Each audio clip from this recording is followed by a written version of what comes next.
Hey, everybody, welcome back to the show. This is your host, Stewart Kraintz.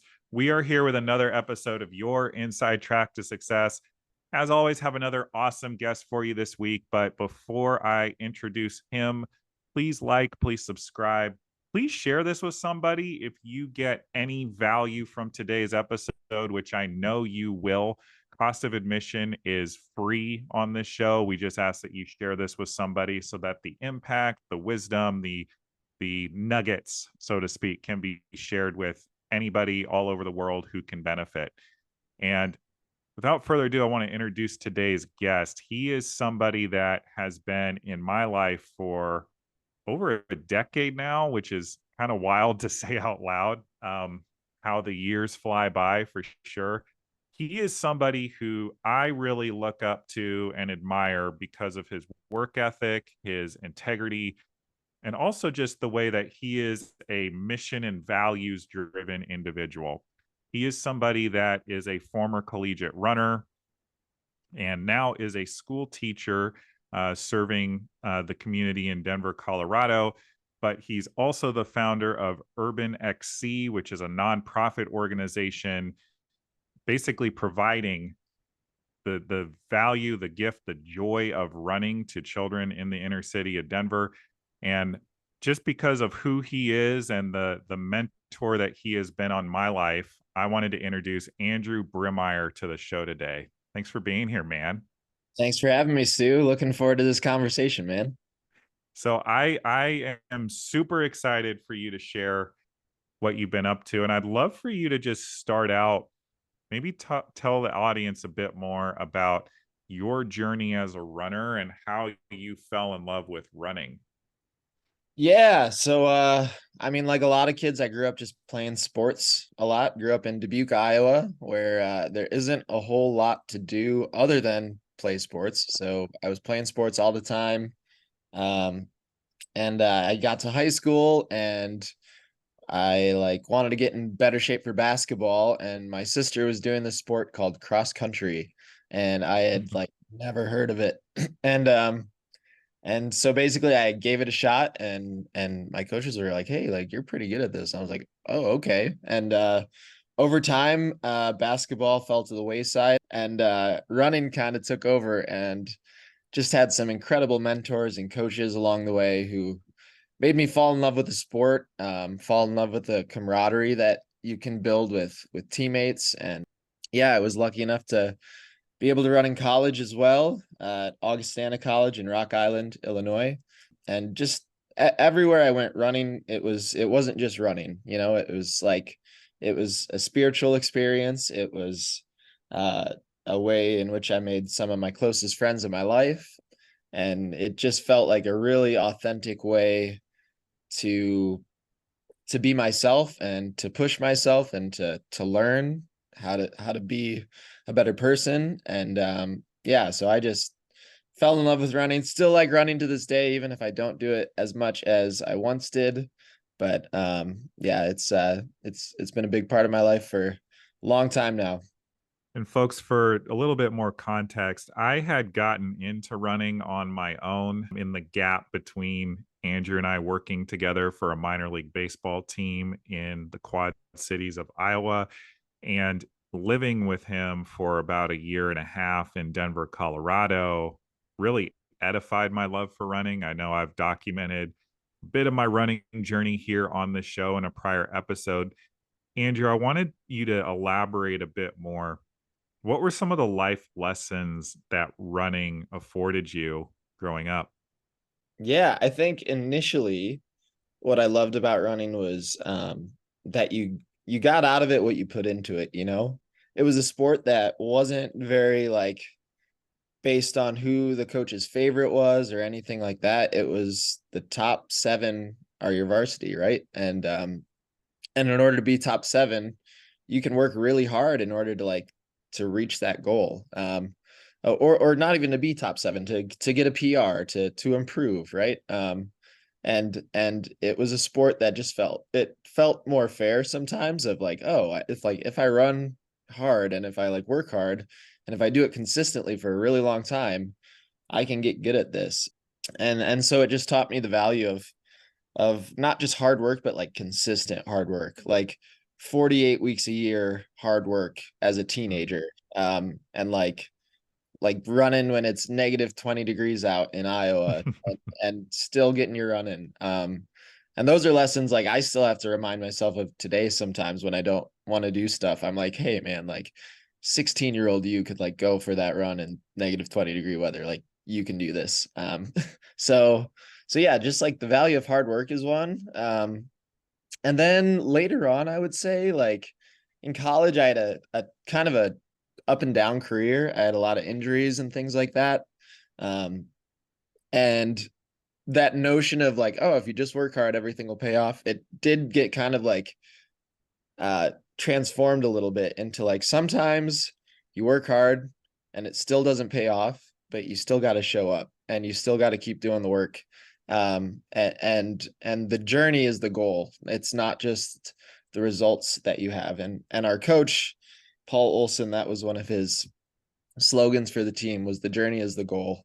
Mm. And I don't think I realized how important that slogan would be to me when I was at Augie or when I was facing those injuries and was struggling through life. But looking back now with a bird's eye view, it's just so evident that that is the truth, you know, that like in whatever journey you're in, the journey is the goal. It's not whatever you're trying to achieve. And it's the people you meet along the way, and it's those lessons you learn. It's being able to face failure and accept it, and learn and grow from it, and realize that failure is often not a terrible thing. It's often the thing that's going to drive you forward and make you a better person, and force you to maybe take a look at your values and see what you really care about. And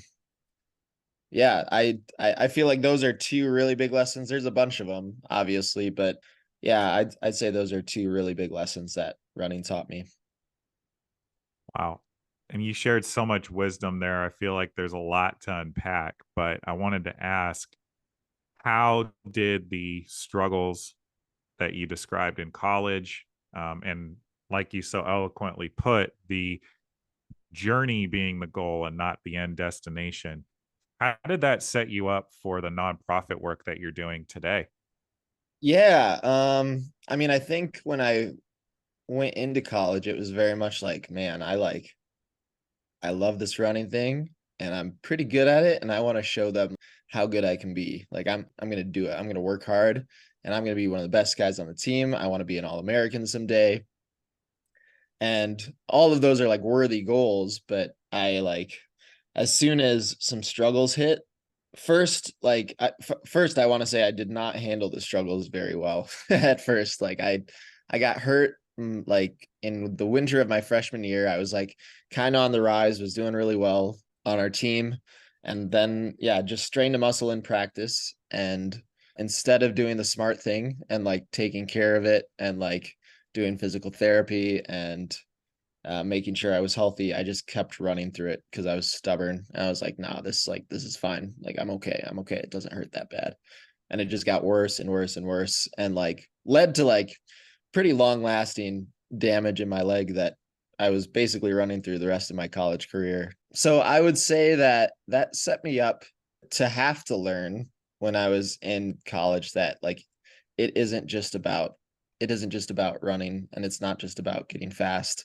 It's about trying to overcome these challenges that you have in your life. And I think that led to a pretty natural segue into Denver Urban XC being a thing later on, because I'm working with kids who have a lot of challenges in their lives, and kids who have to overcome racism sometimes, like at meets, kids who have to overcome growing up in single parent homes, which provides tons of challenges for them, kids who the majority of them grow up in poverty. They are facing way more struggles than I ever had to face when I was younger. But running is something that is this unifier that can help teach them how to continue to show up and how to overcome even when things are difficult, and how like you might not always get what you want, and and life isn't always fair, but you got to keep showing up. And they know that better than I do through the things that they've gone through and the people they are, and they're way more resilient than I'll ever be. But I think, yeah, those lessons that I learned in college definitely helped set me up to realize like it's more than running. It's those lessons that the kids are taking from it. And yeah, I hope that our kids take those lessons with them once they're done running, or once they graduate and move on to college or whatever. So, following up on something you said earlier, you spoke about getting injured in your running career at Augustana College. You had the goal of being an All American at that level, and you alluded to it, but you basically did not meet that goal. And Mm-hmm. I'm curious because I feel like a lot of people set big goals, have these dreams, have these aspirations. Life happens for Right. whatever reason. They don't achieve whatever the thing is. Mm-hmm. How did you overcome the mental aspect of that when it became clear that your goal of being all American wasn't going to happen for you? Right. Yeah. I mean, it was really hard because so much of my identity was built around that, you know? My identity was built around I am a hardworking runner who reaches his goals because of the hard work he puts in, right? And then when that goal is no longer on the table, and that was probably, I don't know, probably somewhere in my junior year that I realized, like, man, probably isn't going to happen for me. Like it's going to take a pretty significant turnaround for this to happen for me. And then I think you're forced to shift what you value a little bit. And I think it was around that time that I was like, all right, if I can't be an All-American, then I'm gonna be the best teammate I can be and support my teammates to try to become All-Americans or to achieve their goals. Or I'm gonna talk to the kid who's running through an injury in his freshman year and be like, yo, dude, like it's not worth it. Don't do it. Mhm. Like you have so many more good years of running ahead of you. Like, don't make the same mistake I did. And I think ultimately it forced me to start grappling with what I wanted to do after college, right? College is it's such an insulated place. And I think on a team it can be particularly insulated, and which is beautiful because you have like such a tight knit community, but also you like start to like my only friends for the most part were runners. And Mhm. so many of us like had like our identities built around this sport. And it forced me to grapple with what I wanted to do afterwards. And I think the more that I was a mentor to teammates, it made me realize I wanted to be that in my life after college, and which kind of naturally segued into me wanting to be a teacher and a coach. And I was majoring in business management and English literature at the time. I like you had mentioned, I worked for the minor league baseball team. I thought I wanted to wanted to live in the baseball world and be in management somehow in baseball and work for the Chicago Cubs. That was a Mhm. goal. And as I was going through these struggles, and as I was reading like Ralph Waldo Emerson and my literature classes and self-reliance and things like that, I started to it just shifted, you know, and it Mhm. and the things that I valued just came to the forefront. They just kind of bubbled up to the top, and it was like, all right, I value community, I value relationships, I value helping other people grow, and those were things that brought me joy in a way that was really only rivaled by like my own like when I achieved a goal, like it started to feel the same when like one of my teammates achieved a goal, you know, like I I love felt that. that same sense of like, oh, this is awesome, like I'm so pumped, like I couldn't fall asleep at night because I was thinking about my friend David's race or this or that. And that just made me realize like, man, I need to keep doing this. I want to teach, I want to coach, and which led me to grad school and totally changing my educational path, and led me to teaching and coaching, which is where I still am today. So Dude, I love that. And thank you for sharing so much of your journey in that. And being the principled person that I experience you to be, definitely deeply introspective, reflective. How do you instill these values, these lessons in the kids that you are around each and every day, whether it's in the classroom or teaching them, through track and field, cross country? Because like it or not, we're in a society today where we're always got our phones, we're Yep. always comparing ourselves to Yep. others. How many likes did I get on whatever video I posted? How do you instill these types of values in kids when they're navigating everything that they are as young people? Yeah, man. Oh, it's like, um, I would say one of the first things is to be really self-aware and where I am at and how I'm feeling and how I'm doing at a particular moment. Because I constantly feel like I'm doing a bad job, like in a lot of ways. Like, or like I'll have an interaction with a kid where I'm a little short with them or something because I'm frustrated about something. I'm like, ooh, something's off right now. I gotta check that. And so that's one thing, is like making sure I'm in the right space to help kids. And that means, taking care of myself, trying to exercise, trying to sleep, and just trying to make sure that my compass is pointed in the right direction a lot of the times. Because sometimes, I mean, actually all the time, kids will not react in the ways that you want them to react to certain things. And you have to be able to calmly nudge them in a different way, and not overreact, and not get frustrated with the fact that they don't get it yet, Mhm. and so I think that's one really important thing for me, is making sure that I'm oriented in the right direction. And I get disoriented all the time, and it's like a constant redirection of myself too, of like, hey man, like the kid's just acting this way because this happened, right? Or the kid's just acting this way because of this. And like Mhm. checking my own ego, which I have to do a lot because I've got a big one.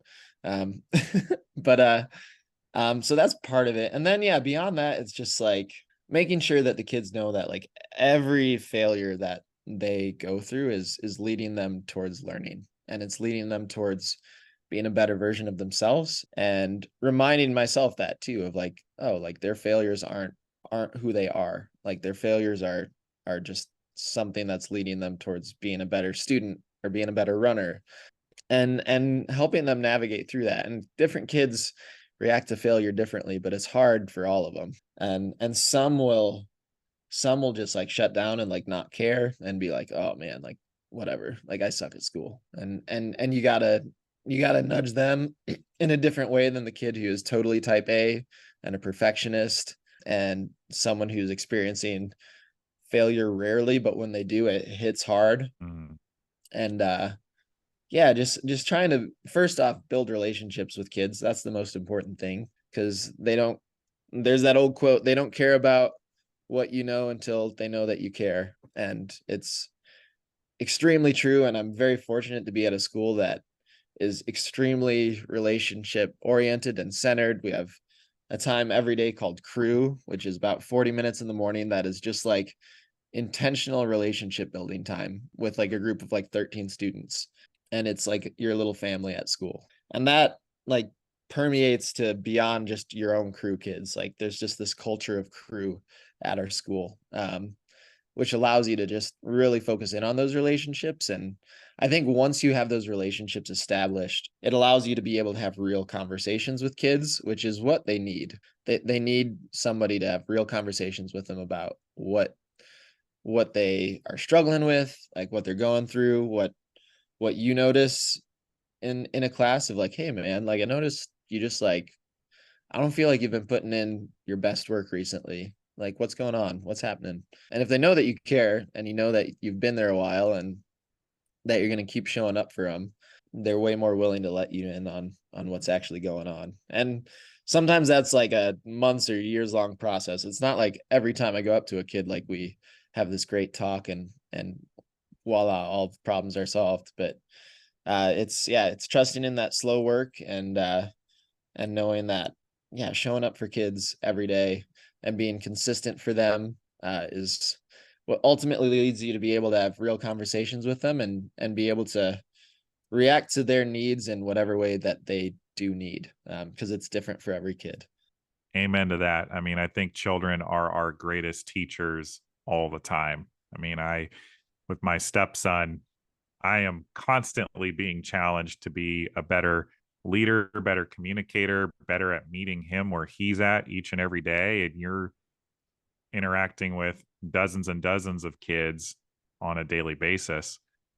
I'm curious, Andrew, you don't have to name any names, for obvious reasons, but what's maybe your favorite success story with the children you work with, given that you work with a population that typically has a lot of disadvantages as our society creates them? Man,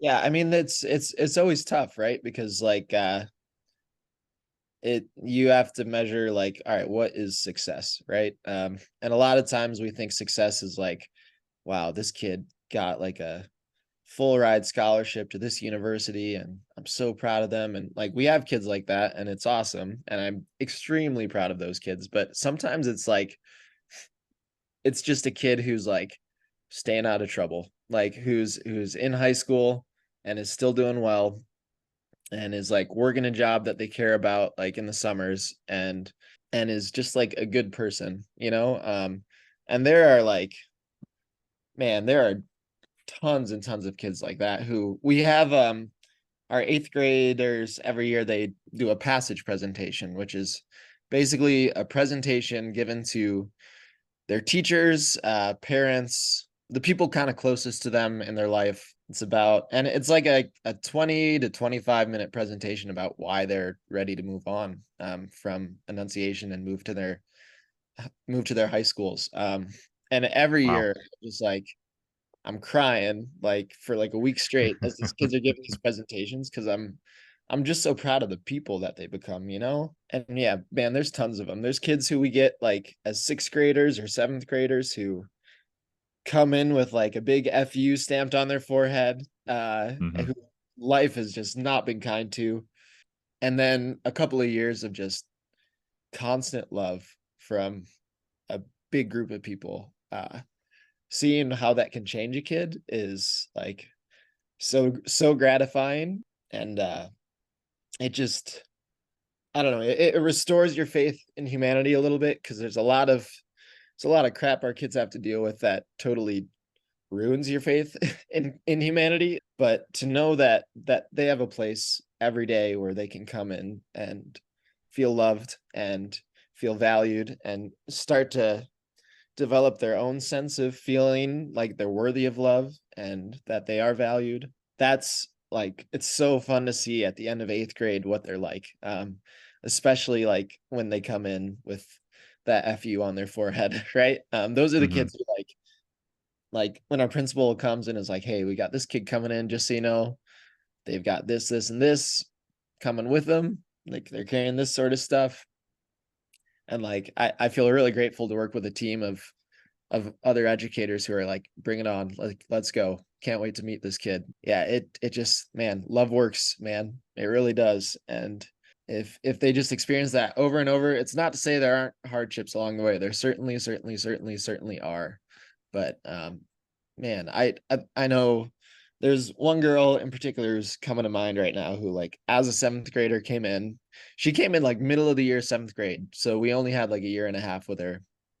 And then like she came in, she was like failing her classes. Like I know that, like, yeah, she was living older than she needed to in a lot of ways. Hmm. And Understood. like, but she was like so freaking smart and like so kind, and like it, just to see that come out like throughout her time in enunciation was really beautiful. And she yeah, like last year she graduated from enunciation, like was a straight A student, got into like a really great private school out here in Colorado, like one of the tougher ones to get into in the state, and is crushing it there as a freshman now.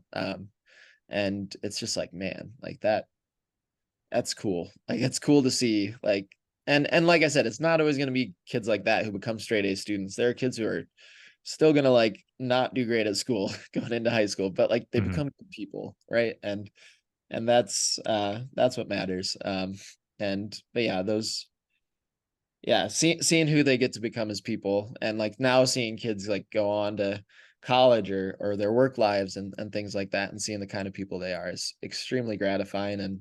And when they come back and visit, I don't know, I feel like a proud papa. I'm just smiling from ear to ear whenever I see them. So For sure. You might not have children of your own at this time, but you definitely have your imprint on dozens and dozens of kids out there in the world that are becoming young adults and going to have their own impact on the world because of the example you set. And I acknowledge you for that. Hey guys, it's your host, Stewart Kraintz, taking a quick break from this week's episode to let you know about a really amazing opportunity to get coaching from yours truly. This upcoming Wednesday, November 8th at 7 p.m. Eastern Time, my wife, Jennifer, and I are putting on a free workshop for anybody that may have had a big goal going into 2023 and just hasn't had the opportunity to pull the trigger. We all know that there's a lot of uncertainty in the world today with the economy, the rise of artificial intelligence, international relations are at an unrest. And, with the amount of things that have been happening, we may have lost sight of our goals. We may have lost sight of our dreams, may have just lost the momentum. And this opportunity is for you to get coaching, receive the motivation, the tools, the tips, the insights to get back in the game to make 2024 the year that you finally create that result. How would it feel to finally lose that weight or to write that book or to find the job of your dreams? Whatever the goal may be, this is your opportunity to learn from two ICF trained coaches. And additionally, as a bonus, anybody who signs up to attend this free workshop is going to get the opportunity to book a free 30-minute coaching call with either Jennifer or myself.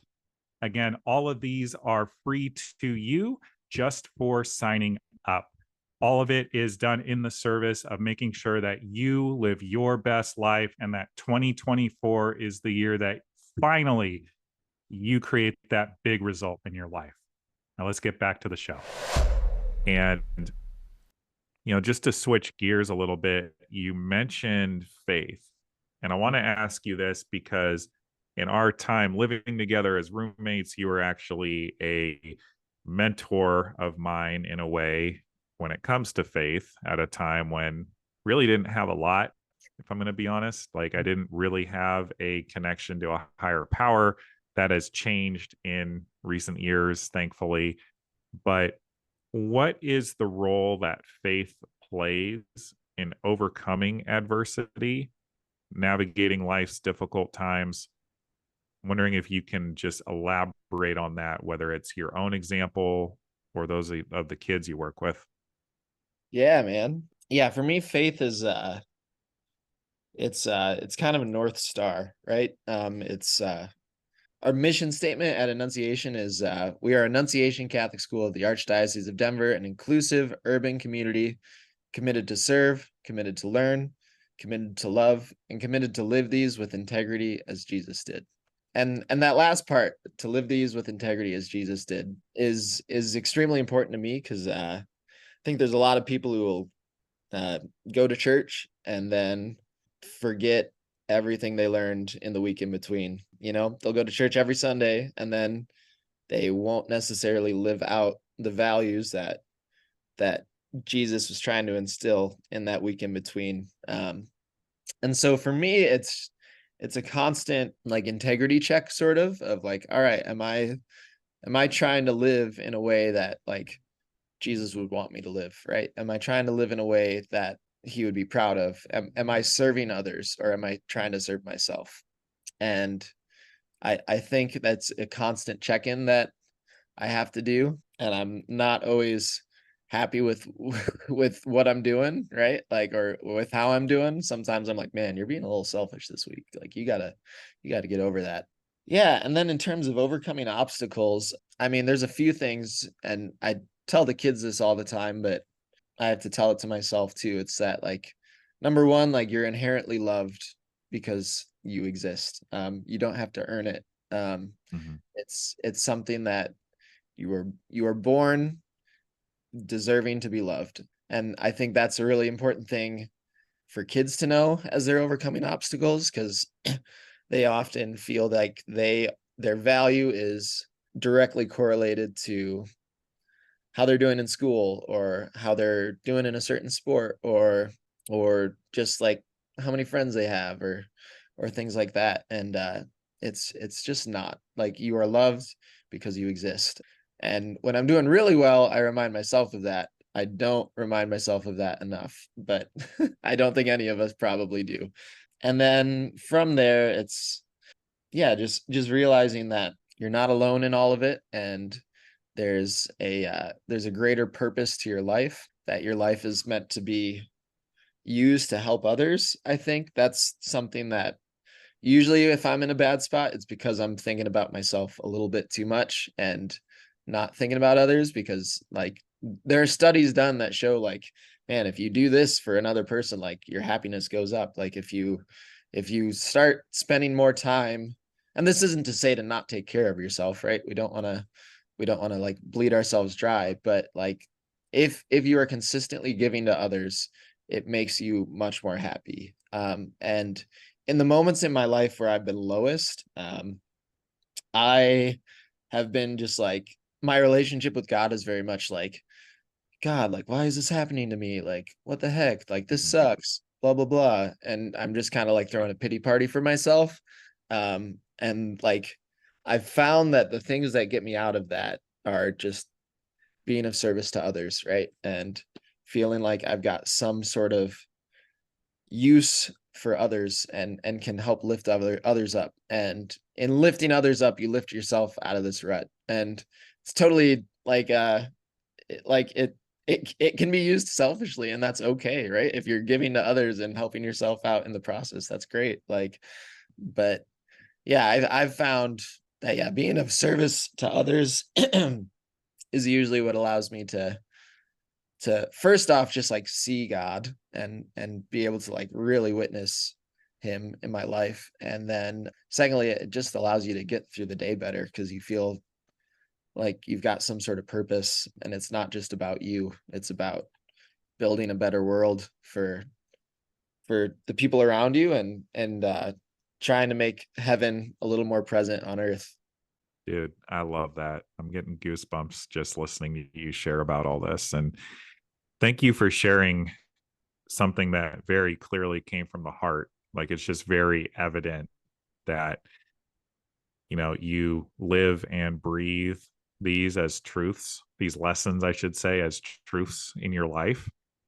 And so I'm curious, obviously there are times, and you kind of referenced it, where maybe it's harder to have faith because life keeps coming at you in ways that don't seem fair, quite frankly, very often, and especially when they're coming at you with severity, or with frequency, or with the number of things that you're blessed to juggle at any given time.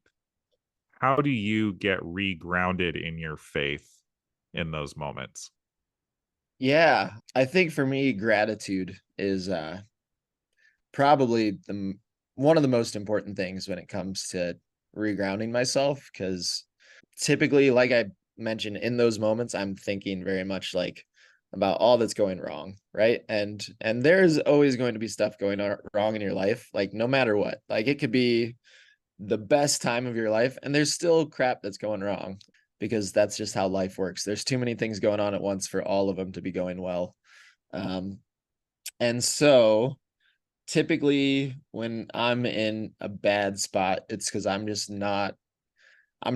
not paying close enough attention to the things that are good in my life, and the Mhm. blessings that I'm receiving at that time. And sometimes it's really important for me to just take a step back and like, um, presently look at the journey, right, and look at where my life has taken me, and be like, wow, I'm a lucky person. I Mhm. think also, like, working with the kids that I work with, like that forces you to be grateful for what you have. Like I am a very privileged white man living in America, like who's not had to deal with a ton of I've had to overcome struggles, right? Like, but comparatively to what some of these kids are going through, man, that grounds you real quick, and you're like, oh man, I've got nothing to complain about. And so that's another one. But yeah, just gratitude, man. And being able to see all the good things that are happening in your life. And usually those good things multiply when you are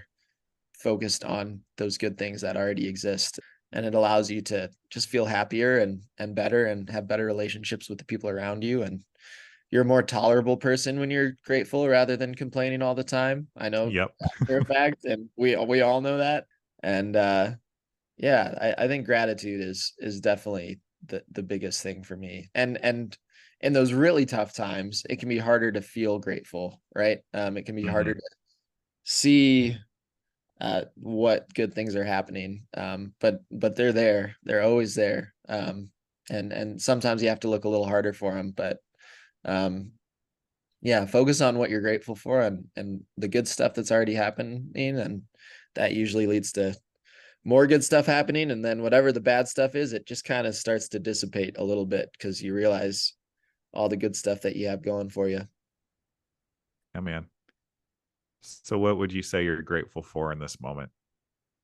Ooh, man, I'm grateful for the community I get to be a part of every day, whether it's at my school or through Urban XC. I like every day I'm surrounded by kids who I love, and families who I love being around, and teachers who I love being around, and who have similar passions and similar moral compasses to me. Yeah, I am grateful all the time for just the places that I've just landed in by happenstance, like whether it was high school and having a cross country coach who really cared, or college and having a team of people around me who yes cared about running but also were pushing me to care about something more, right? Or whether it was yeah, living down in Texas and having kids who helped me through a really hard time, or yeah, enunciation now, and the people I get to be around every day, and the kids I get to be around every day, and the way that they live out what it means to be a good person, and how to be there for others. um yeah, man, I've just lucked into so many really great situations in my life, I feel like, and how can you not be grateful about that? Thank you for sharing. And yeah, man, like this time together today feels like it's flown by. And I feel like I have a lot more things I can ask you for sure. But just to respect your time and the time of the listeners, I would love to know maybe just one last thing before we start to wind this down. If you had like one maxim or quote that you live by, what would that be? And could you share it with the audience? Yeah, there's a quote that my my college cross country coach had at the end of all of his emails. And when I was a college kid, I was like, oh, that's a cool quote, but didn't really think anything beyond that. Like it was just like, oh, Ols has this cool quote from the Talmud at the bottom of all of his emails. That's really cool. But it says, do not be daunted by the enormity of the world's grief. Do justly now, love mercy now, walk humbly now. You are not obligated to complete the work, but neither are you free to abandon it. And Wow.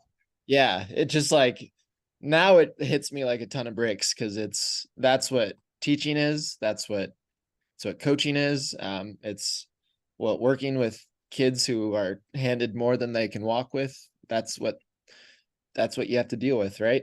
Yeah, that quote just always orients me towards the whole world's not on your shoulders, but you can do something. And that just yeah forces me to stay on track and know what I know, that I've got something that I can do, even if I can't fix everything, right? And my job isn't to fix everything. It's just to continue to show up and walk humbly and walk with the kids that I work with and the people I work with. And yeah, that quote's always a really good reminder. And who knew that all those years when I was reading my coach's emails in college that it would come back and have such an impact on my life. So yeah. Yeah. Clearly it stuck. And to acknowledge you, Andrew, like you are somebody that I think truly lives by those words that you just shared with everybody. I want to acknowledge you for your heart. I want to acknowledge you for your integrity. I want to acknowledge you for somebody that just cares about people externally from yourself. I feel like that has come to define you, at least through this stage of your life. And I cannot wait to see what you continue to create, both with the nonprofit work you do as an educator and beyond. And the final question I have for you today is one that I ask every single guest. And that is, what are you acknowledging yourself for today? Ooh, man. Um, Man, I would say I'm not good at this. And I'm guessing not a lot of people are. But I would say I want to acknowledge myself for continuing to show up. Um Even on the days that aren't so good, right? On the days where it feels just like a slog. Yeah, I continue to show up, and that's something my parents always taught me to do, like just show up. Like even if you're not going to be your best, just keep showing up. And yeah, I think there's a lot of power in showing up. And so yeah, I'll acknowledge myself for that, for continuing to show up even on the hard days. So yeah. Beautiful.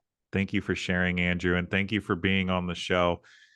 Folks, this has been another episode of Your Inside Track to Success. Again, we are back here every Wednesday with new episode, new conversation, or a new message to support you in up-leveling your life and creating the life of your dreams as well. So please follow, please like, please leave a 5-star review, particularly if you are catching this on Spotify. It just helps people like Andrew get their message out into the world as it becomes more relative in the search functions. So again, y'all, this has been the show for this week. I'm your host, Stewart Kraintz.